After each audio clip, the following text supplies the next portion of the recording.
The NXT Championship is on the line as I continue to spotlight the champions of WWE 2K22 with a fatal four-way for the ages. Jordan Devlin, Pete Dunne, Santos Escobar, and of course, NXT champion in real life, Braun Breaker. Santos Escobar already holds one of the NXT World Championships, the one of the previous generation, or the previous regime. Actually, I think it is even before the previous regime, as it said 2012 to 2017, so I didn't even know they made a new world title in 2017. But either way, Santos Escobar is one of the other world champions, but now Pete Dunne is defending his NXT world title in a four-way where the odds are stacked against him, against four of the top NXT branded individuals in WWE 2K22. And the only question is, who will take away the championship? Because I can tell you right now, this isn't where I was intending to go, but it is where I ended up. And the fact of the matter is, it will be one of the many places we stop at between now and the end of the year, because I'll said it before and I'll say it again, it would be a dream come true to be one of those content creators talking about WWE 2K23. So if you guys are watching at Take Two, then I would love to be one of the people that are given the opportunity to document the direction and document the progress of WWE 2K23. So if you're watching 2K, please allow me to be one of the people that are considered for that opportunity. And I just want to point out the track record of all these individuals.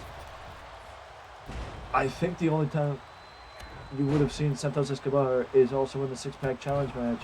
But honestly, I don't even know if he's in the cruiser. I don't even know if he was in the Cruiserweight Open for the Cruiserweight Championship. As far as Jordan Devlin, the only time you've seen him is going against the Legends. And I believe the last time you would have seen him was going against the Hot Rod. Braun Breaker and Pete Dunne, I don't think either of these guys have been featured in any YouTube series thus far. But I do know Santos Escobar had been featured, at least to a degree, in one of the series in the past. So this is nothing out of the ordinary in that regard. As Jordan Devlin is trying to keep some semblance of speed to keep the bigger Braun Breaker off guard. And he tries to steal it. He's trying to steal the NXT title as Pete Dunne. Is Jordan Devlin.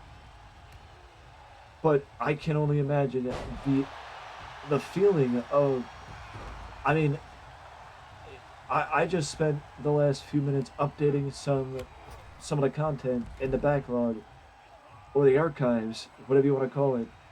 And the fact of the matter is, I am dumbfounded looking at the view count for some of these videos, because up till a few months ago, the only videos that I had that actually had any semblance close to 100 views, hell, any semblance close to 25 views, were the YouTube shorts from clips that I took from stream. So the idea that I actually have multiple videos now, shockingly, a lot of the videos that do have any sort of views are videos having to do with the Don't Hinder Ginger tour, which is why the tour is a playlist of its own. But also, I just want to point out, I love, just to give a little bit more to two women that don't necessarily get as spotlighted as they probably should be, but the fact of the matter is, Tegan Nox is getting a little bit more of the spotlight in her tag team with Shotzi. Or Shotzi, but her opponent, Kaylee Ray, has not gotten much as far as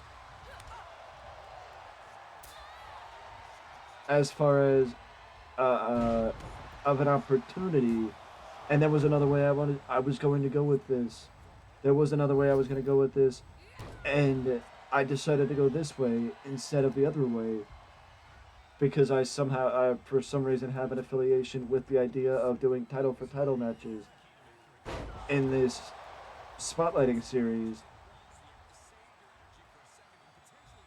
And it might just be because it may just be the fact that I just don't see Tegan Nox and Shotzi holding on to the WWE Women's World Tag Team titles much longer. And then maybe that's why I decided to do title for title. Even though it would kind of make more sense to, if that was the case, that I would want to keep the title on Tegan Nox as opposed to taking it away. But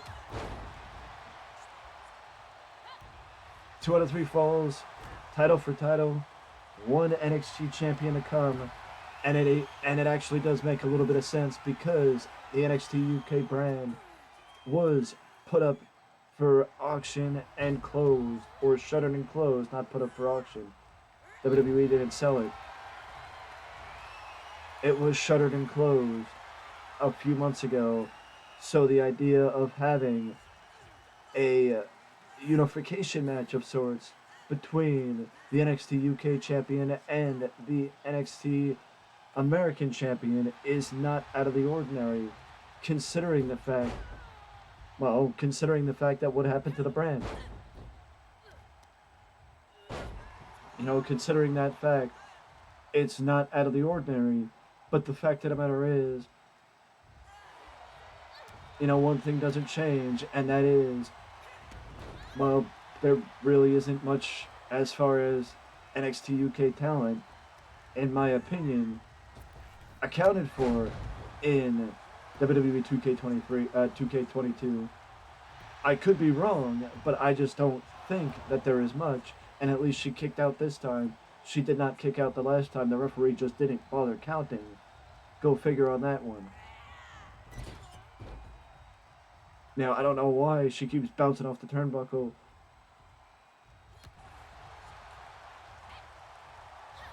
Sting like a move like a butterfly, sting like a bee.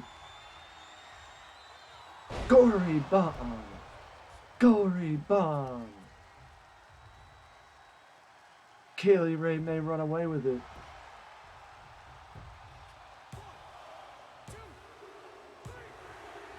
And I totally forgot it was 2 out of 3 falls.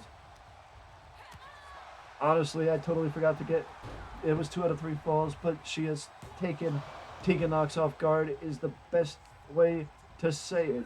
She has taken Tegan Nox off guard with this sort of action because that is the only thing, in my opinion, that makes any sort of sense. A beautifully executed butterfly double underhook backbreaker by Tegan Nox. And Tegan sends Kaylee Ray to the floor, and it is now the time of the match when I go to my go-to. And my go-to is, it is never a bad idea to create distance from your opponent sometimes. The referee's got to watch your back. The referee's got to watch his back. Tegan Nox got to watch her face as she just ate the mat on the floor from Kaylee Ray avoiding what was a suicide dive from Tegan Nox, and then Kaylee Ray locked her in the Jujikatami. Tegan Nox she's got to wake up because her women's championship is in jeopardy, and now she sends Kaylee Ray to the floor once again. And it's second time's the charm for Tegan Nox hitting the suicide dive, or as some people call it, the tope suicida, to the floor, and ramming Kaylee Ray back first into the barricade, sends Kaylee Ray back into the ring. And this is, again, what we should have seen. It is the smartest way to do it. You stay on your opponent. You don't give him a chance to breathe. You don't give him a chance to get back in the match. You stay on them. You don't go back in the ring and wait for them. You bring them in the ring and make them wait for you. Tegan Nox may have cost herself the match there, as she's in a gory special again. She's in the gory special again. And Tegan Nox has fallen victim. Tegan Nox has fallen victim to the reigning, defending NXT UK champion. As Kaylee Ray is now not just the NXT United Kingdom champion for the women's division, but is also the women's championship title holder in NXT, as the titles are now unified, with Kaylee Ray as the one sole champion. As we continue to spotlight the champions of WWE 2K22, we move forward, and now we look to who's left. With that being said, don't be afraid to ding that notification bell to always know when a new video is up on the channel, to know which champion from WWE 2K22 I will spotlight next. With that being said, I will see you in the next one.